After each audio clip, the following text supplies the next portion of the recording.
In the continent of Africa lies the seemingly small country of Wakanda, which looks simple from the outside. Inside, a group of tribesmen are hunted by an alien Chitauri in the woods. Meanwhile, Prince T'Challa is welcomed back by his people after his long-awaited return, but he is hated by the elders. Suddenly, one of the tribesmen screams that there are intruders before he is eviscerated. The king of Wakanda heads inside to deal with the threat, but his son pleads with him not to. T'Chaka ignores the pleading anyway and gets dressed as the Black Panther before running straight towards the danger. He kills the first Chitauri before taking out the rest with ease, but suddenly he gets stabbed from behind by a familiar villain. He is stabbed again as T'Challa finds his father being massacred. Kaiser threatens T'Challa, but the Black Panther becomes enraged, sacrificing himself to save his son from Kaiser, who survives the fall and lives anyway. T'Challa lets out a cry as he sees his father's fallen body. Later on, T'Chaka's funeral takes place as the people look on to their new king. They bury T'Chaka while his son mourns. He's taken to the Eye of Kings, a place only the king of Wakanda has access to, where he's given the mantle of the new Black Panther. They have advanced technology inside, and T'Challa finds a picture of Kaiser as well as Captain America, who is still alive and carrying out justice, kicking ass in the name of freedom all by himself.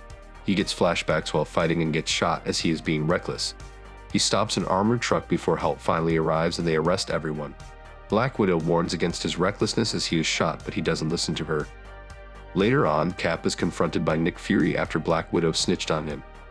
Fury takes him off his next mission and asks him what is going on inside his head. Black Widow reassures Cap that she understands that it is hard to accept a new life, but Cap still refuses to listen and claims to be fine. Fury warns that he will either listen or else he'll lock him up next to Banner. Meanwhile, Bruce Banner is locked up, still paying for what he's done in the past movie as a Hulk. He is being questioned to determine when he lost control of the Hulk and turned against the Avengers. Banner stresses that the Hulk was the only way to stop the aliens, but his doctor seems to be enjoying the psychological torture he's being subjected to. Banner is then given a sedative to prevent him from turning into the Hulk, as he watches in pain the events that took place over and over. Later on, Cap is trying to sleep, but he is haunted by nightmares from the past, reliving his story. Black Panther tries to jump him in his sleep, but Cap throws him out the window and goes after him, hell-bent on finding trouble. Before a fight can escalate, Fury arrives with a team and explains that Black Panther isn't a lie, but is shocked to find that T'Chaka is dead. Black Panther explains that his father was assassinated by Kaiser, and asks Cap for any information that can help him. Cap is shocked to find out that Kaiser is still alive, and Fury asks Black Panther to open up Wakanda's borders so that the Avengers can help them, but he refuses. Black Panther leaves and Fury orders the Avengers to assemble. Back at Pym's lab, they are working on a way to get him to be even bigger. The process begins well but quickly fails as Hank's vitals begin to fail. Hank demands they continue, but Janet aborts the experiment out of concern. They both argue and he leaves while upset before Fury leaves them a call. Meanwhile, Tony Stark is on a hike in the icy mountains when Fury calls him, but his heart gives out. He replaces his heart reactor with another one before Fury informs him that the team is gathering. Immediately, he casually heads back. At the same time, Thor is doing some kind of ritual. He sees a vision of the future where all of the Avengers are dead before suddenly snapping out. Later on, Betty is researching the alien ship before she is met by Janet. Iron Man returns as the team is set for a reunion. Betty visits Bruce and tells him that the aliens are still here, sharing some information about the ship with him. Bruce offers to help, but she is angered and tells him that no one trusts him anymore. Captain America arrives at the meeting and tells Black Widow that he's going to kill Kaiser once and for all. Fury informs the team about their enemy. Kaiser was a shapeshifter Chitauri alien during the Third Reich. He was assumed to have died with Captain America 70 years ago, but like a cockroach, he always manages to survive. He assassinated the king of Wakanda, a country they know very little about, and Captain America wants to go into the country alone. Fury immediately refuses and tells them that the plan is to enter Wakanda undetected to gather intel and leave. Since Cap is too emotionally invested in this, he is taken off command and Black Widow is put in charge to lead the mission instead. The Chitauri seem to be up to something, as Kaiser communicates with his race in space, telling them that there are complications in securing the planet. Meanwhile, Black Panther remembers being with his father, who sent him away as a child because he believed in the importance of having knowledge of the outside world, even though the elders disagreed. T'Challa tells him that he never wants to be king before he's done reminiscing and leaves. Later on, the Avengers arrive in Wakanda. They spread out to find information, and Tony asks Cap if he knew he'd survived when he disabled the bomb 70 years ago, to which Cap replies that he didn't. He gets flashbacks of his time in World War II as Kaiser killed his friends and shot him. Cap tossed a bomb to kill him, but clearly it didn't work. As he snaps out of it, Black Panther confronts them, and they all quickly surround him. Cap offers his help and Black Panther accepts it on the condition that the rest of the Avengers return to their ship. They sneak into Wakanda as outsiders are not allowed. Cap finds a Chitauri ship which was shot down by Wakanda in 1942. Black Panther explains to the confused Cap that there is more to Wakanda than what appears on the surface. Meanwhile, the rest of the Avengers are hunted down by Wakanda's guard and they fight back and take them out. Black Panther takes Cap to the Hall of Kings, telling him about his grandfather who first met Kaiser in hopes of achieving peace between them. Kaiser wanted to steal the heart of Wakanda by force and Wakanda fought back until they won but became untrusting of all outsiders as a result. Suddenly, Wakanda runs into them as everyone is now found. A barrage of arrows is fired at Hank until he passes out due to poison. Janet comes to the rescue and Iron Man goes after them but his weapons are taken out before he is rammed to the ground. Black Widow tries firing her weapons but to no avail. Black Panther arrives just in time to stop the fighting and allows them to leave and not to return or else the guard will kill them. Black Widow suggests on the ship that they return with backup but Fury refuses and orders them to return. They are still trying to locate Thor, who is still performing his magic rituals. He is seeking guidance from his father, and Odin reveals to him the enemy but orders Thor not to get involved. He tells them to leave the humans to their fates, and is ordered to return to Asgard at once, but Thor disobeys the order. Meanwhile, Betty is still researching the ship and has found a block of vibranium that acts as an energy cube that absorbs and stores all energy. Banner is still being tortured and figures out Betty's problem with the ship, but the doctor sedates him as he pleads to see Betty, and the doctor gives him an unsafe dosage. In the skies, Cap and Widow locate Chitauri in Wakanda. Cap disobeys orders to stay and immediately goes down there, while Hank tells everyone else to leave him to die. At that point, Janet has had enough of him and tells him that they're over. While that is happening, Black Panther is in front of a council by the elders for betraying the sacred decrees. He claims that those decrees are obsolete, but he gets relieved of his authority anyway. He leaves and finds a Chitauri and goes after it, beating Cap to it. They both want answers from it, so they decide to take it and go back to S.H.I.E.L.D. Meanwhile, on S.H.I.E.L.D. grounds, Fury is trying to reach the ship but is interrupted by the mighty Thor. Thor tells them that the real danger they face is in the northern sky, and they locate the alien mothership. Back in Wakanda, they board the ship with the Chitauri, but it was a trap. Admiral, we have enemy ships in Sector 47. It's a trap! They fight and Janet gets shot. Cap cuts the alien's arm off, but Kaiser now has his shield. He orders fire on the ship and Thor gets flashbacks from his vision. Iron Man protects everyone using an energy field and the entire ship explodes while Black Panther watches in sadness. Turns out, Thor saved them all and takes them back to S.H.I.E.L.D., but they're all wounded.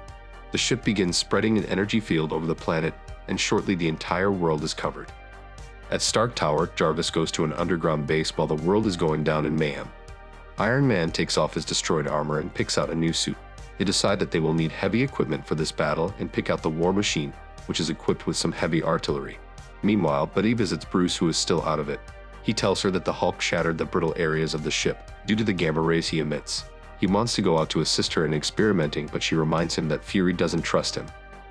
Hank is with Janet, who is in a coma. Cap visits them, but Hank lashes out because he blames Cap and kicks him out. Back in Wakanda, the people are scattering as the alien ship unleashes an attack. The defenses are raised and Wakanda starts to fight back successfully. Even though the elders are confident and tell T'Challa that they don't need outside help, he doesn't share the same level of confidence as them. Throughout the world, the aliens are invading, so T'Challa calls Fury to ask him for help and explains the truth about Wakanda. The aliens are after what they have, which is vibranium, a whole mountain of vibranium buried beneath their land, protecting Wakanda and making them the advanced country they are. As he is asking for help, the elders interrupt. T'Challa ignores him and suits up to head into battle. As the battle continues, Kaiser is shocked to see that Wakanda has been using the alien ship to power their technology. He orders for it to be destroyed and automatically all the defenses are powered off. But the Avengers arrive just in time to take its place, and Black Panther joins them, happy to see they are still alive. Kaiser is enraged to spot them and right away everyone attacks. Thor gets to business, but Odin reminds him not to get involved and Thor does so anyway. Hank becomes supersized to fight the aliens and he gets knocked down, but Iron Man comes to his aid. He is also shot down, but Thor saves him. The aliens find the elders and Black Panther saves them, but they are still displeased with him, but he does get a nod. Cap faces Kaiser once again and he retrieves his shield. Meanwhile, the aliens drop bombs around the world and Janet awakes from her coma. Betty tests the gamma ray theory and it works. Janet is ambushed and fights back before running into Betty. The aliens break into Bruce's cell and begin attacking. To save himself, the doctor sells out Bruce and offers to kill him and they eviscerate him anyway. Betty and Janet arrive to save Banner and kill all the aliens, but Bruce is dying from being poisoned and Betty suddenly remembers now that she loves him. Bruce goes and they leave him there to go find the others. As the battle rages in Wakanda, Fury joins in but is knocked down, and Black Widow runs to his side while Iron Man cleans house. Kaiser grabs a weapon and fires toward Cap, but Black Panther stops him. They both fight, but Black Panther is stabbed. The Avengers are in dire need of a distraction, so Wakanda unleashes a big assault on the Chitauri, firing projectiles and shooting arrows at them. The Avengers regroup and Betty gives Iron Man the gamma ray weapon. Janet rejects Hank, and then Thor says that he'll deal with the big ship while they fly their way inside, and Hank volunteers to go alongside Iron Man against Janet's wishes. They fly up and Thor deflects an attack. They charge while Thor plays baseball with the alien cannon fire. Iron Man fires toward it, and Thor deflects again and again till he finally falls. Once inside, they try to find the power core while battling their way through. Back on the ground, Cap cuts off Kaiser's arm, but he regrows it again. Cap is stabbed and Black Panther rages to brutalize Kaiser, tearing him apart. Still, this doesn't kill Kaiser, who belittles him and his father, but Black Panther has a clever plan. Meanwhile, the aliens break into S.H.I.E.L.D., but the Hulk suddenly comes out. He breaks out of the building and smashes the aliens on the streets. Black Panther and Cap lure Kaiser to a chamber to flood him inside, and finally he drowns. Iron Man and Hank find the energy core, but they battle more aliens. Hank stays behind to hold them off, absorbing all the damage while Iron Man destroys the energy core with the weapon. Unfortunately, the weapon runs out of power, so Iron Man just throws the whole thing inside, which actually works and destroys the whole ship. Hank grabs Iron Man and escapes the ship, but he is passed out cold. The energy barrier around the world drops, and Iron Man safely lands with Hank, who is injured badly. Janet is concerned about him, but he is in critical condition. Suddenly, part of the alien ship is crashing down on its way to hit the city, and Iron Man flies up to try and deflect it, putting himself at risk. He deflects it, but his system fails and he crashes. Thor retrieves his hammer and summons his power of lightning to give him a power boost, which revives Iron Man, and he wakes up, and they all believe that he is an actual god. The elders finally accept Black Panther and put him back as king, and he orders them to bury Kaiser, assuring Cap that it is all over. In the aftermath of the battle, the team goes back to their S.H.I.E.L.D. base, but Hulk is still away and watching from afar before leaping off. Betty looks at his remains, and Janet tells her that at least he is still alive. They hold a small memorial for Hank as Iron Man comforts both Janet and Betty, leaving Cap alone with Black Widow, who takes full advantage of it. Fury finds no one but Thor to talk to. He offers him a beer, and Thor tells him his tales as the movie rolls off. This was a sequel story to the original Ultimate Avengers, one that showed us an aspect of the Chitauri army that we haven't seen. We also saw Black Panther and Wakanda in a different light, and it was one of the earliest portrayals of the African king on big screens. It was an interesting angle to not include the Hulk with the Avengers in this story, but maybe a future story is in play. Well, this brings us to the end of today's video. Don't forget to leave a like and subscribe to our channel to get more videos like this one. Your support helps us grow. And tell me what you think about this film. What did you think about the Hulk's absence? Did you prefer this movie or the first one more? Let me know in the comments below. I read all of them. And if you're watching till now, thank you. I'll see you in another video soon.